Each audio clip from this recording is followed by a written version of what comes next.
SRH vs RR second qualifier மேட்ச்ல SRH team 36 run வித்தியாசத்துல win பண்ணி ஃபைனல்ஸ்க்கு போயிட்டாங்க. டாஸ் வின் பண்ண RR டீம் பவுலிங்க சூஸ் பண்ணிட்டாங்க. ஃபர்ஸ்ட் பேட்டிங்கான SRH டீம் பொறுமையா நிதானமா பேட்டிங் ஆரம்பிச்சாங்க.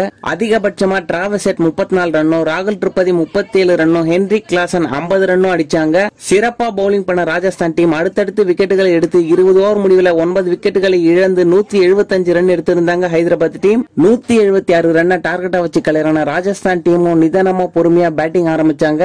அதிகபட்சமா ஜெய்ஸ்வால் 42 ரன்னும், துருவ் ஜெரல் 56 ரன்னும் அடிச்சாங்க.